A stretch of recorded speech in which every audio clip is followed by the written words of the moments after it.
Hi everyone, thanks for tuning in to Learn, Inspire, Transcend. Today, my special guest is a former producer, DJ, event promoter, artist manager, and currently he is focusing on his brand, No Sycophant, and he's also an MS awareness advocate. Welcome, Chris Medina. Thank you for having me, Tamina. That was very good, by the way. Thank you. It took a couple of takes, but we're here. You got it though. Let's get it. I gotta get used to this again. It's been a while. How you been? I'm okay. How about yourself? I'm good. Despite the stuff going on in the world and stuff, I'm yeah, I get you. I understand that answer. Yeah. You have a long history from the 90s of like doing party promotion and DJing. You've worked with a lot of really cool people. Yeah, I'm not a big deal by any means. I've got that opportunity. I was blessed to work with some of my idols.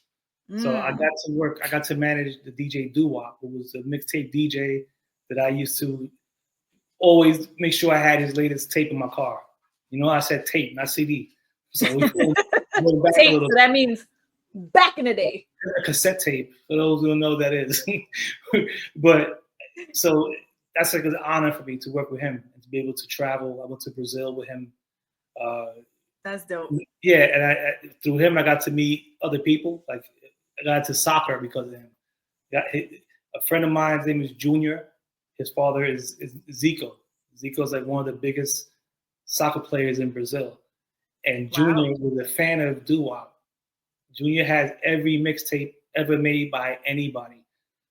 I'm telling you, he has every CD, every mixtape. He has everything. He reached out to Duwop. Fan. Yeah, he's more of a fan than me. So he reached out to Duwop one year to do his father's All-Star game. He wanted him to DJ some events, and he flew us out there, and we got to stay in Zico's houses, his mansions, in different parts of Brazil. And it was a different experience because of that. Yeah. So you had the opportunity to like travel and experience absolutely. life in a way that a lot of people don't get to experience. Right. And I recognized it as I was doing it. At the time I was like, I can't believe I'm doing this. I'm getting to go. Right. I'm going to visit Brazil with like, a Michael Jordan-esque type of sports guy. And it's like I noticed a difference as soon as we landed. So it was a big deal. I'm very thankful for that. Right.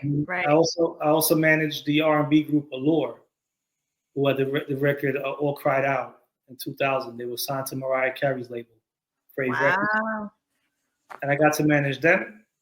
And we traveled to Australia, we traveled to Belgium, Amsterdam, in the United States.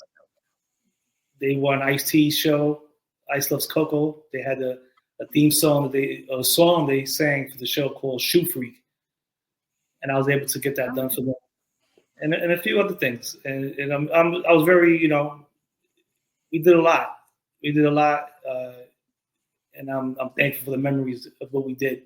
And they're still friends with me. So it's like, that's cool. You've developed some long-lasting relationships with the artists that you absolutely managed. Yeah, I did beats, and I started just to go back how I got into it. I started DJing in probably 1985, 86.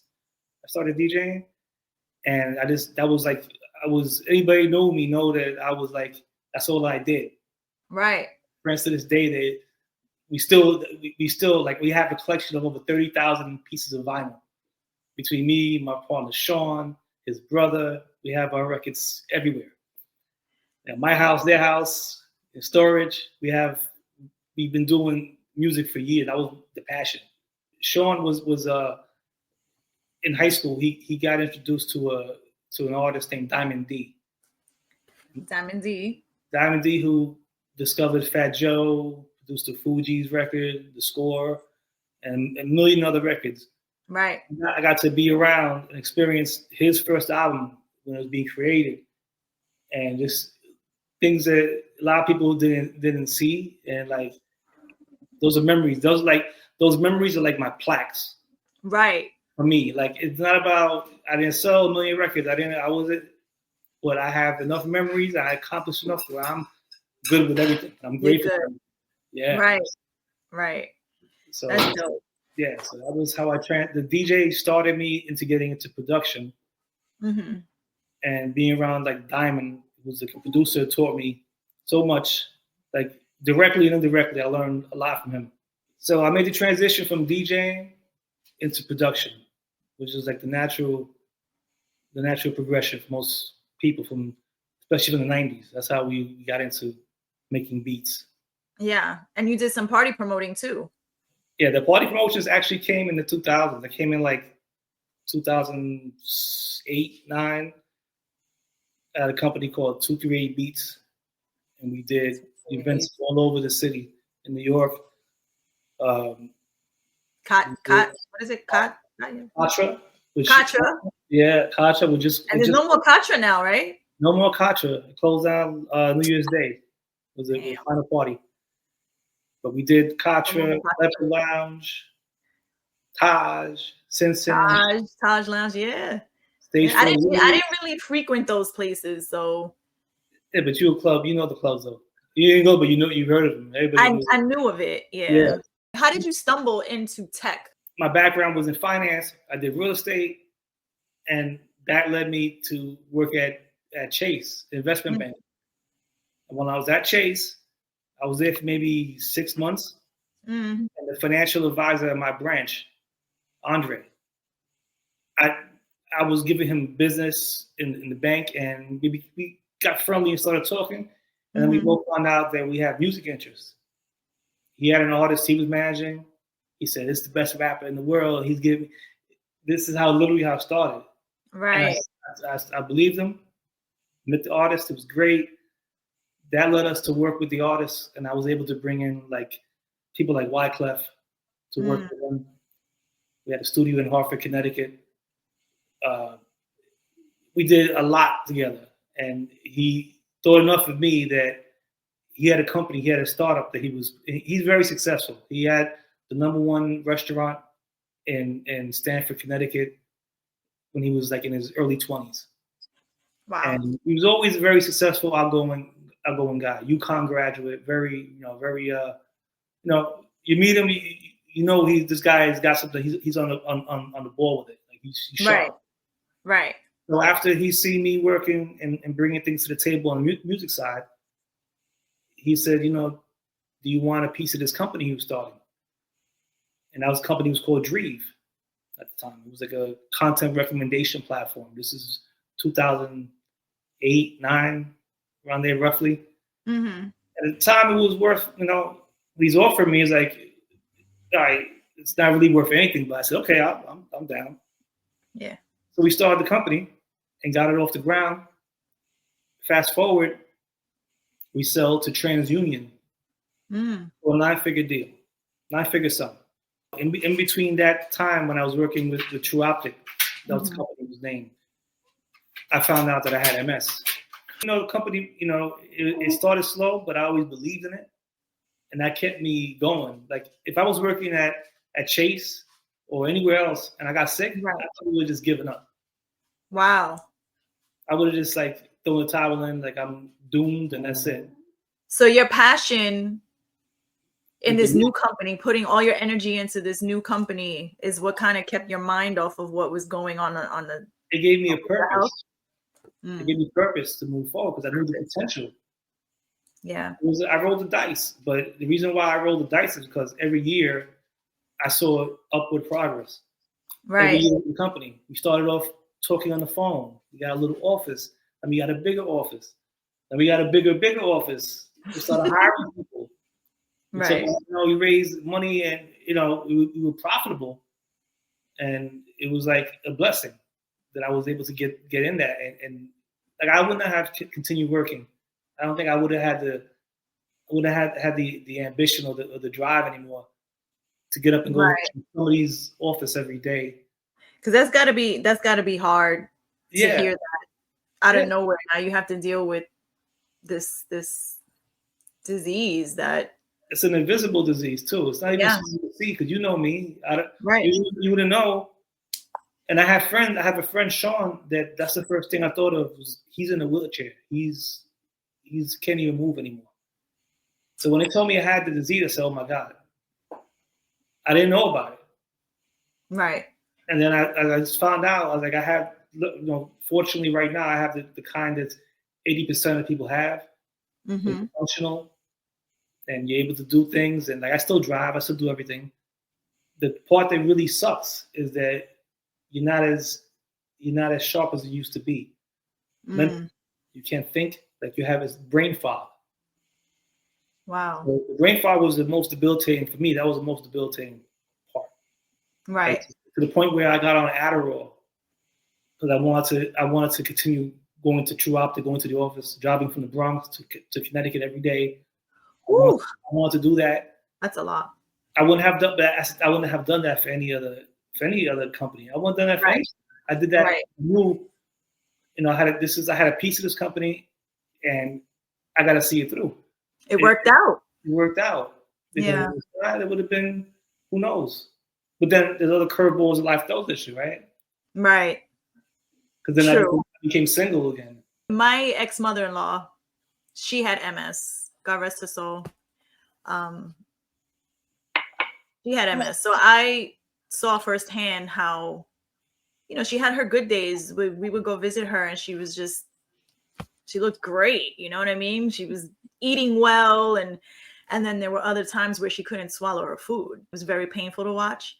And I can see how it can affect, families and relationships and things like that. A lot of people tend to run away from obstacles, That's a good way to put it. The runaway part, I can relate to that. Yeah, it's a roller coaster. Right. It really is, because I would have so much hope that my ex-mother-in-law, like she's gonna come through. She's gonna, like, this disease, man, we're gonna get her some vitamins. We're gonna, I would always tell, my ex, we got to get her on a regimen. Like, I was just ready to, like, researching emotionally, right. Like, I wanted to get involved, but he would tell me, like, no, it's not like that. It's she has it, and there's really no cure. There's no real help for it. And and that was always my initial thing, though. Whenever it comes to, like, disease or, like, something in the body that needs to be healed, I'm always like, okay, you got to go back to nature. You got to go back to herbs and the fasting and all of that stuff. And it's really disheartening when you realize that doesn't necessarily work all the time for everything. Right. No, that's right. But some of those things do help, though. It does. I mean, it gives you energy, right? It may prolong the health and your vitality. Right. That means more to somebody that has disease, is to have somebody that's pushing for them, like somebody that's in their corner and that's trying. Like, I had a friend that passed away. One of my good friends, Tori. He passed away. He had a heart attack. That broke me. When he died, that broke me, because he literally used to go to the library and get books about MS and make photocopies. Oh, wow. 70 pages. Then he used to go to the nature food store, to the Jamaican spot in the Bronx. And right. The herbs, and then he would come get. I got not for any money. He'd come get. I got this for you. I got this tonic, this and that. Yeah. And he was always, because other friend Sean had it, and Sean was in way worse than me. Like, he's in a wheelchair, and he used to be driving around MPV and all that with us. Now you see him take this in a wheelchair, and they break, and Tori moved in with him and took care of him. Wow. His wife left him. The wife left him when he got sicker. His wife left him. So he got in a real bad way, and Tori and some of our other friends, they picked up the slack and went over to his house and got him out. To this day, they still do that. When we have a barbecue, they come pick him up and they bring him out. Yeah. But to have a person, to have that means more than anything else. Right. The support. The support is everything. Like, thank God, you know what I'm saying? You have somebody in your life that could care, it's going to be there if it gets worse. Yeah, it's true. It's true. It's scary to think about what could happen if you're by yourself. When I used to be out, I would be in the mall or whatever, and all of a sudden my leg would like go to sleep. I'd be walking, and I literally had to stop and shake my leg to try to shake it off. Like my leg fell asleep. Right. So in my head, I'm like, maybe I have a blood clot or something. You know, I'm thinking something else. I'm not thinking MS. I'm like, that's the last thing in my head is MS. Right. Saying, why is my leg falling asleep? It has to be something going on. I let it go, and then it stopped happening. And then a couple of years later, I was in the mall. I was with my daughter's mom, my aunt, and my daughter, and we were walking around the mall. And all of a sudden, it came back, and I had to stop. And that time, I got scared. Like I was like, it froze me. Right. And I didn't even say. I just shook it off, and they asked me what was going on. I was crying. I wasn't crying boo-hoo, but I was tearing because I was like scared. Right. So we kept going, we kept shopping. And when I got home that night, I remember I was in bed next to my daughter's mom, and she was knocked out. And at about 4 or 5 in the morning, I felt like my leg was floating above my body. Like I didn't feel it. I felt it was like levitating to the point where I literally had to smack my thigh to make sure it was still attached to my body. So I jumped up out of the bed and I went to the living room and I started just pacing. Like it was horrible. Like I was just like scared. And then around 5:30, it wasn't going away. Like it wasn't at that time. The numbness stayed. The numbness stayed. I still have it. Like I still have it. I'm just used to it. But that night, I was like, I had to smack my leg to make sure it was still on my body. And I was like, what the hell? And I got scared. No, that's scary. We were going to work the next morning, and it was like 5:30 in the morning, and I'm pacing around the living room in the house. And at 6 o'clock, when they got up, I remember going into the bedroom. I just fell in the bed. I said, I got to go to the hospital. Wow. And then my daughter drove me to the hospital. With my daughter's mom, went to the hospital, emergency room, and they sent me for MRI. And they said, you know, it looks like you have MS. So I was like, and the first thing I'm thinking about is my friend that is in the wheelchair. I'm like, shh. So I'm like, you know, I'm in disbelief about it. And so just to be sure, we're gonna do a spinal tap to see. That's like the real that's a test. Yeah, it's a real test they do to make sure you have it. And they did that.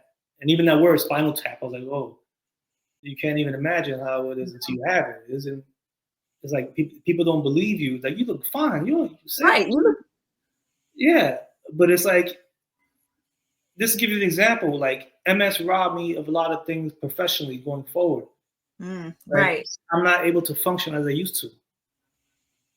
In terms of being able to learn new things, like I used to have to do financial stuff. I used to have to sit in front of somebody at a bank and talk financial products, and had a manager standing over my shoulder. If I didn't say one word in my conversation, I would get in trouble for it. So I had to be on point sharp. Right. To go to the point where when I really knew I was sick, and when I really accepted that it was affecting me more than physically, was the mental part, is when I had to pitch Andre, who was my friend first and the CEO of our company. And we did a role play pitch, and I had to pitch the product, and I went blank. I'm standing in front of him, and I've been in front of people. I have to do this to strangers. They're not gonna be nice to you if you mess up. You're gonna be, it's different. And this is my friend. I shouldn't have had this fear, but in my head, I knew things, but I couldn't get the words out. And at that point, everything changed for me. That's when I realized. I said, and I couldn't even. And the look of disappointment in his face, like, I couldn't even explain to him, like, am I a fraud or, right? And you try to explain, it's like, and at the time I didn't understand that. And so the doctor told me that's the main reason people have to go off work and stop working, because they can't function like they used to. So that's one of the symptoms. That's also a symptom, and you don't know about it until. Right. You won't, unless you go through it. Get tested. And I had to forgive a lot of people because when I used to tell them, this is I'm not the same person anymore. I don't know if they believed it or not. Right. And in my head, it's hard for other people to adapt to what you're going through. We live in a society where it's get it done, get to work, do what you got to do, and then you start losing that, your memory, or like you just can't perform like you used to. Oh, you're being lazy, or you're being, it's that kind of right. Yeah, there were times when I remember one time I called in for True Optic for the company, and I said I can't come in today because I'm tired. And it was a party the night before. We had a Christmas party. The next day, we'd come back to the office to work. Mm-hmm. And I called and said, I can't come in, I'm tired. And we're all tired. And I was like, wow. It's a different tired. It's different. And I know back then I didn't know how to explain it. I was just like, okay, I'll take a day off. I'll just whatever. I'll use my time, whatever. But it was like, it always stuck in my head, like, we're all tired. Like, not like this. It's different. Not like this, right. It's not like, it's not the same. And people don't see it because they don't see, they can't see it. They can't see you're driving, you're doing well. It looks like everybody has the idea that, you're good. Right. It's like, well, yeah, I'm glad I'm doing a good job. Like keeping a good face on it. What's been your greatest source of strength through this journey of after being diagnosed? Well, my primary sources of strength after being diagnosed were, number one, at the time I was with my daughter's mom. I had my daughter, and I had True Optic, the company. Right. So I had everything in place. Like this is my foundation here. This is True Optic was what I was looking forward to. That was like my purpose. Right. That's going to provide for them. Right. It's opportunity that it's going to, it's going to provide and give you a cushion. Right. God forbid something happens to me and I have to go out of work. At least I know that there's that, I'm leaving. Right. So that was my biggest drop, my motivator every day. Like that was just like, it empowered you. Yeah, it empowered you to keep going. The purpose. If you don't have purpose, it's you don't have anything. Because purpose is to get you up in the morning. It makes you do things when you don't want to do them. Purposes get you, like you have to have the drive. Absolutely correct. And thank God, like my MRIs have been clean. Like there's no new lesions. Yeah, God bless. I'm not. But it could turn. Right. Every time. It's like that's over your head. It's like there's no guarantee that this is as bad as it's gonna get. Just one challenge, Lord. Just one. You have a million problems in the world, but as soon as you get sick, you only have one. You gotta have your health. Without that, you can have all the money in the world. Money doesn't do anything. It just cushions the blows of life. Right. It helps you get through things, but doesn't kill you. So you're working on a documentary, correct? Yeah, I'm working on a documentary about MS from a man's perspective, especially from a Latino and Black men community. Okay. So I started filming that. Now it's going on 3 years, and I have a legendary rapper named Master Ace, and Master Ace, he's from Brooklyn, by the way. Ace also has MS. He's had it longer than me. And he came out maybe 5 years ago now, and he talked about it. But he was touring with it, and he was living with it all this time. I interviewed another guy, this gentleman named Igor. The three of us, he's in the worst condition. So there's different types? There's different types of MS? Oh, yeah. What I have is called remitting relapsing. And sometimes you get one and you graduate to the next levels of it. That's the danger of it. Like it could be that where it's like you see me now, and then in 5 months from now, even a couple of days from now, I could have a relapse, and then that starts off the next progression of disease. But I want to bring more awareness to not just the physical parts of it, more the mental Right. parts. Let's get this documentary done. I think I'm gonna hire you to narrate it because you're good. I'll narrate. Don't ask me to edit anything because this editing took me a year. Okay, it took me a year to get this editing thing together. You definitely could be a good narrator for it. I'll narrate. I'll do the narrating for sure. You let me know what kind of accent you want because I got the natural Brooklyn thing going on over here. You know what I'm saying? I got that going on. It's all good. I want the regular. I want the natural accent. You want the natural Brooklyn? I got you. What made you start your brands? Sycophant is not a word that's used. Right. Because I've never heard of it. I've never heard of that specific word. But when I looked it up, I was like, oh. Yeah. And I ask is for the benefit of themselves. Right. Exactly. And that's why I thought it was kind of clever to introduce it into like everyday language because people feel that way. Nobody wants to ass kisser around them, or everybody wants a yes man.